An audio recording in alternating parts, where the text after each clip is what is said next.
Hello all, hope you all are well. तो चलिए आज एक क्वेश्चन डिस्कस करते हैं जो कि इस साल के बोर्ड एग्जाम में आया था। एंड बेसिकली ये जो क्वेश्चन है ये थोड़ा डिफरेंट पैटर्न ऑफ क्वेश्चन है एंड इस तरह के क्वेश्चंस को बोलते हैं हम लोग case based study questions. Basically ये जो क्वेश्चंस रहते हैं ये लेंथ में थोड़े लंबे होते हैं बट जनरली सॉल्व करने के लिए उतने टफ नहीं है। और बेसिकली ये कितने मार्क्स में आया, हमारा 4 मार्क्स का ये क्वेश्चन आया। ओके, तो आज हम लोग देखेंगे कि ये जो क्वेश्चन आया है, हमारा जो चैप्टर है सम एप्लीकेशंस ऑफ ट्रिग्नोमेट्री, और इस सम एप्लीकेशंस ऑफ ट्रिग्नोमेट्री के क्वेश्चन को क्या कर दिया है, वो केस बेस्ड स्टडी क्वेश्चन में डाल दिया है। So let us see how to solve it. तो क्वेश्चन क्या दिया हुआ है देखिए, Amrita stood near the base of a lighthouse. ठीक है, अमृता किधर है, base of a lighthouse, यहाँ पर है अमृता। ठीक है, हाउ सॉरी एक बार पढ़ता हूँ। Amrita stood near the base of a lighthouse gazing up at its towering height. तो अमृता यहाँ खड़ी है और यहाँ से कहाँ देख रही है, gazing at the top of the towering height. ठीक है, किसको देख रही है, टावर के हाइट को देख रही है। ओके, मतलब she is looking at point C. अब ये क्या बोला, she major the angle of elevation. तो हम लोग एंगल ऑफ एलिवेशन नॉर्मली क्या समझते हैं कि अगर हम लोग पैरेलल टू वॉल खड़े हैं तो ये जो लाइन आ गया ये हमारा क्या हो गया, बेस लाइन। इसके ऊपर ये जो आंखों का जो लेवल है वो हमारा हो गया क्या, बेस लेवल। और यहाँ से जो हम ऊपर देखते हैं जहाँ पे वॉल क्या कर रहा है, सीलिंग को टच कर रहा है, वो लेवल क्या हो जाएगा, हमारा एंगल ऑफ एलिवेशन। और जहाँ पर ये वॉल क्या कर रहा है, फ्लोर को टच कर रहा है, उसको देखेंगे तो क्या हो जाएगा, एंगल ऑफ डिप्रेशन। तो बेसिकली हमको ये ध्यान रखना है, this is the base level, और इसके ऊपर जब हम देखेंगे एंगल ऑफ एलिवेशन, इसके नीचे देखेंगे तो हमारा एंगल ऑफ डिप्रेशन। तो ये क्या बोल रहा है, she major the angle of elevation to the top and found out to be 60 degree. कितना हो गया, ये 60 डिग्री हो गया।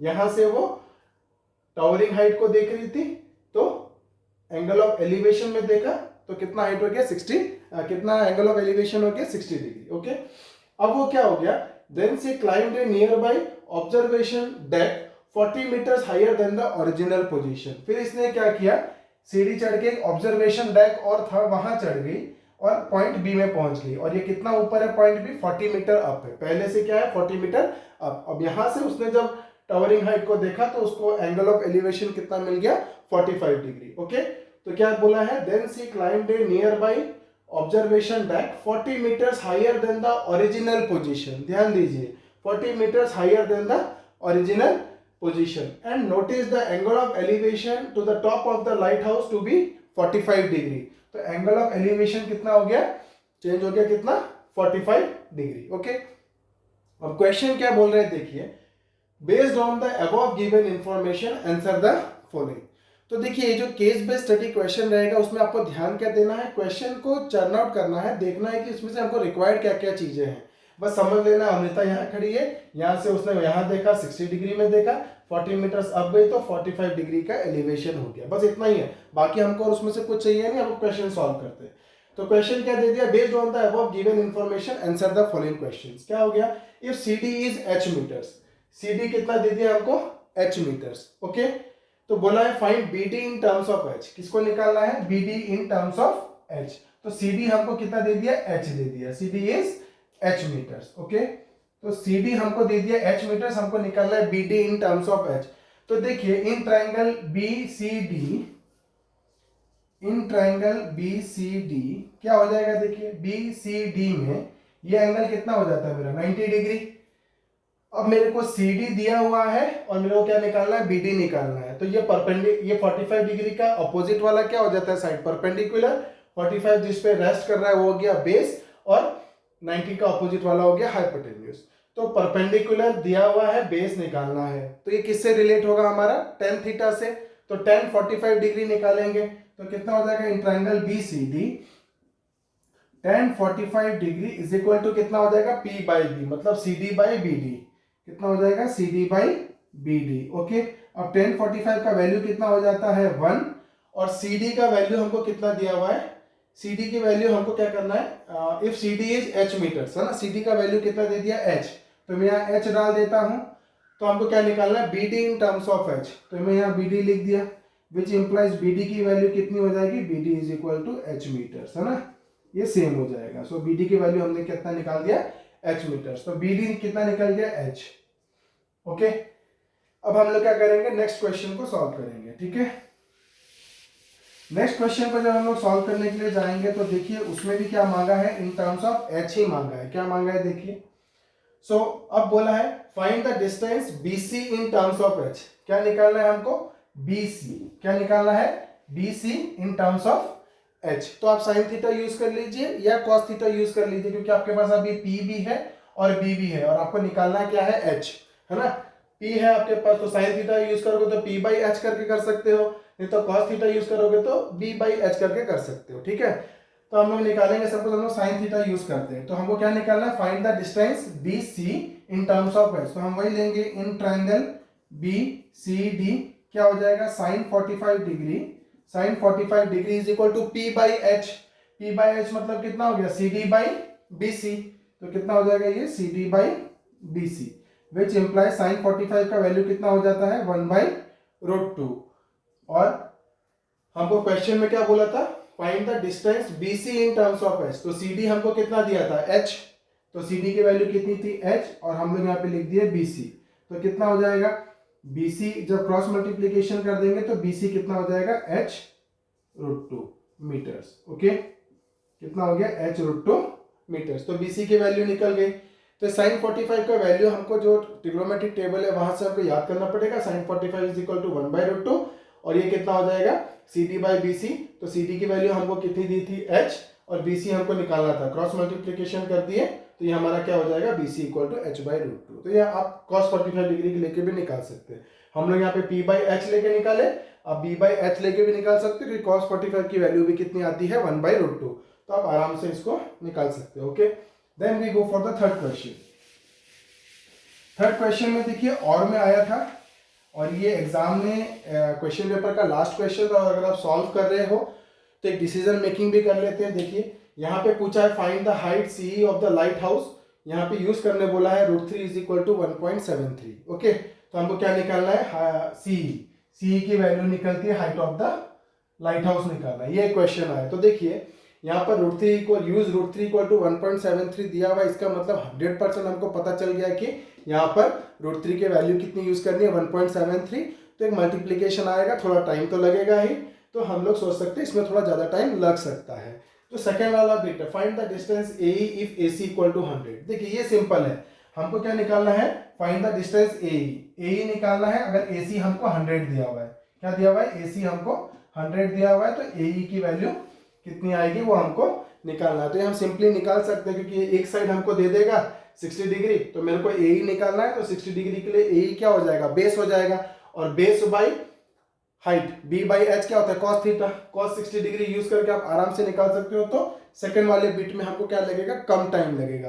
तो अगर ऐसा क्वेश्चन और में आ रहा है तो हम सेकंड वाला बिट प्रेफर करेंगे, बट यहाँ पे हम क्या करते हैं, दोनों बिट सॉल्व करते हैं। ओके, तो हमको पूछा है find the height CE of the light house. Okay, find the height CE of the light house पूछा है। तो CE पूछा है, तो देखिए ये 40 मीटर्स है, तो ये कितना हो जाएगा, DE कितना हो जाएगा, 40 मीटर्स। क्योंकि ध्यान दीजिए, देखिए ये टावर है, ये 90 डिग्री रहेगा ग्राउंड के साथ, और ये अमृता खड़ी थी तो ये भी क्या रहेगा, 90 डिग्री रहेगा। उसके बाद इसने स्ट्रेट ऊपर गया तो ये भी 90 डिग्री है, और ये वाला ये हम लोग हॉरिजॉन्टल लेते हैं तो ये भी 90 डिग्री, ये एक रेक्टेंगल बन जाता है। तो ये 40 मीटर होगा, तो ये भी क्या हो जाएगा, 40 मीटर्स। और ये H है तो ये भी कितना हो जाएगा हमारा H। तो आप जब फिगर बनाओगे तो आप अपडेट कर देना, 40 को 40 कर देना, H को H कर देना, क्योंकि क्या हो गया, opposite sides of a rectangle are equal. तो अब हमको निकालने के लिए बोला है find the height CE of the lighthouse. क्या निकालना है हमको, find the height CE of the lighthouse. तो देखिए जब मैं CE निकालने के लिए जाऊंगा तो मेरे को ऐसे दो साइड चाहिए जिससे कि मैं वैल्यू निकाल सकता हूं। ओके, तो देखिए यहाँ पर CE किस ट्रायंगल में आ रहा है, किस राइट, एक राइट ट्रायंगल तो चाहिए ना, राइट ट्रायंगल में तभी तो हम लोग ट्रिग्नोमेट्री का रेशियोज अप्लाई कर पाएंगे। तो देखिए हम लोग का जो राइट ट्रायंगल हमको CE पूछा है, तो राइट ट्रायंगल कौन सा हो जाएगा, CEA, मतलब AEC ट्रायंगल हमारा डिसाइड हो गया। ठीक है, तो मैं लिख देता हूं इन ट्रायंगल AEC। ठीक है, AEC ट्रायंगल डिसाइड हो गया। अब हमको निकालना क्या है, CE पूछा है ना, find the height CE of the lighthouse. तो हमको निकालना क्या है, CE। तो CE कितना हो जाएगा, देखिए H प्लस 40, कितना हो जाएगा, H प्लस 40, क्योंकि CD पहले से H दिया हुआ था और प्लस ये 40 तक इधर जुड़ गया, तो कितना हो गया, H प्लस 40। ठीक है, H प्लस 40 मीटर्स। लेकिन ध्यान दीजिए क्या यहाँ पे पूछा था क्या find the height C in terms of H? नहीं बोला है ना, मतलब हमको क्या करना है, उसका वैल्यू निकालना है। इन टर्म्स ऑफ एच हमको नहीं रखना है, हमको उसका क्या निकालना है, वैल्यू निकालना है। क्योंकि अगर एच में रखा तो वो वहां बता दे रहा था find B D in terms of H, find B C in terms of H, but इसी क्या करनी है, वैल्यू निकालनी है। तो सी की वैल्यू मेरी हो गई एच प्लस 40, तो मेरे को एच की वैल्यू निकालनी है 40, तो मेरे आ जाएगा। ठीक है, अब मैं और एक साइड देखता हूँ किसको यूज कर सकता हूँ, मैं किसको यूज कर सकता हूँ, एई को। एई किससे बराबर हो जाएगा, बीडी के साथ, है ना। तो मैं लिख देता हूँ AE is equal to B D is equal to h metres, क्योंकि मैंने निकाला था बी डी एच। अब देखो मेरे पास ये एच है और ये एच प्लस 40 है, तो मैं क्या लूंगा, ये मेरा परपेंडिकुलर हो गया, ये मेरा बेस हो गया, है ना। हाइपोटेन्यूज तो नहीं है मेरे पास, इस बिट में नहीं है। देखिए find the height C of the light hole, इस बिट में नहीं है, इस वाले बिट में दिया है find the distance A if AC equal to 100 metre, इस बिट में हमारे पास है। तो हम क्या देखेंगे कि हमको ये साइड और ये साइड को रिलेट करना है, तो हम क्या यूज कर सकते हैं, P बाई बी, है ना। परपेंडिकुलर और बेस को कौन सा थीटा रिलेट करता है, tan थीटा, तो हम क्या लेंगे tan 60 डिग्री।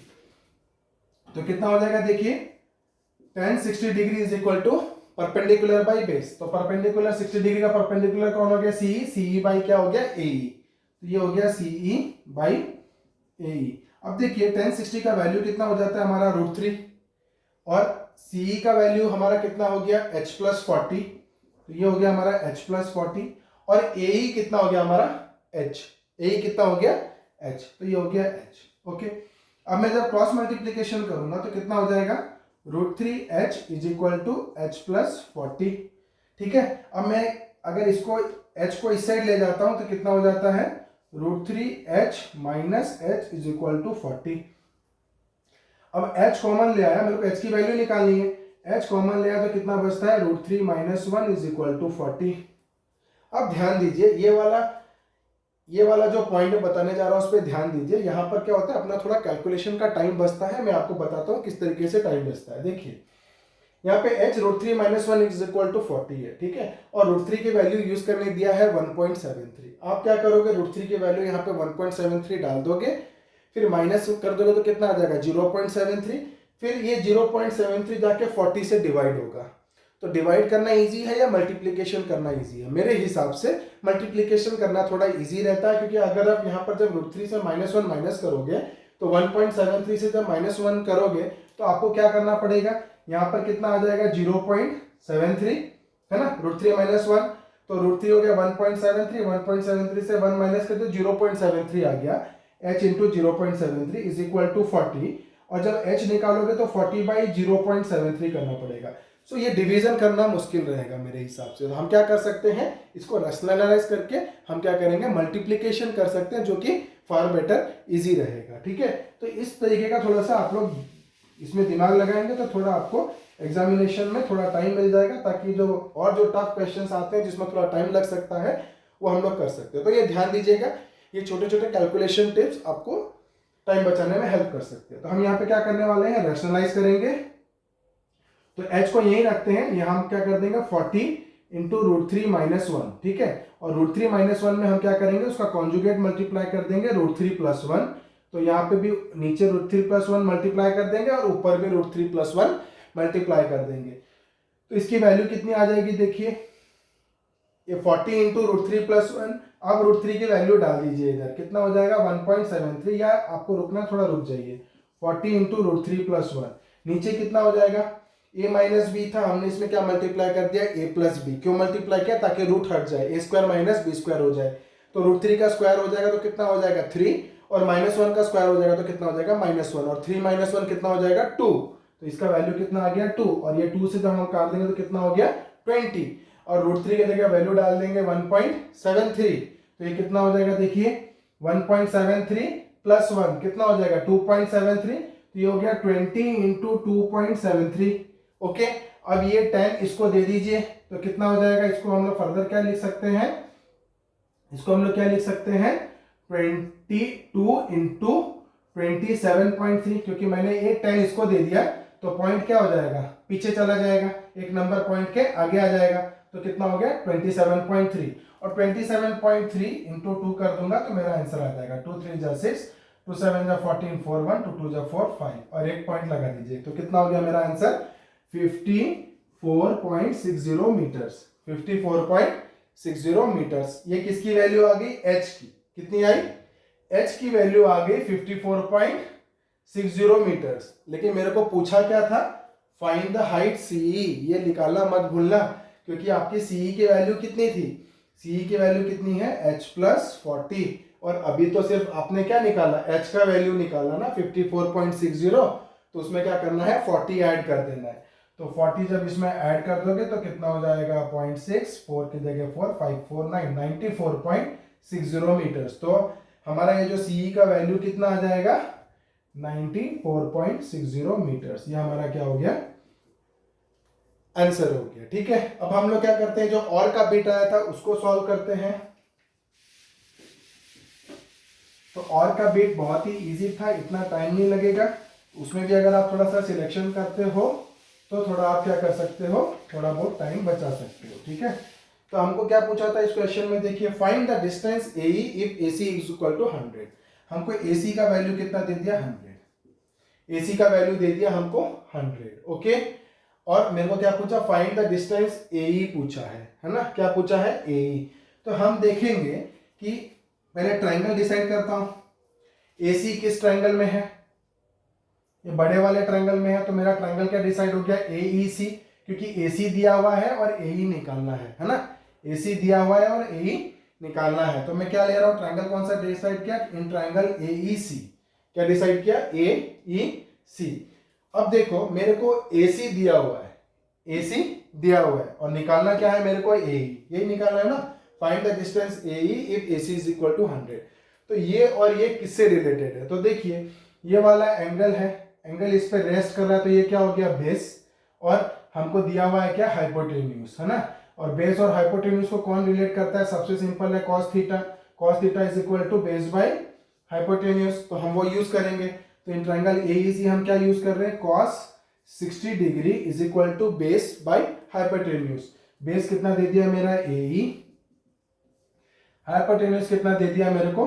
AC, है ना? अब वैल्यू डाल दीजिए। cos 60 का वैल्यू कितना हो जाएगा हमारा?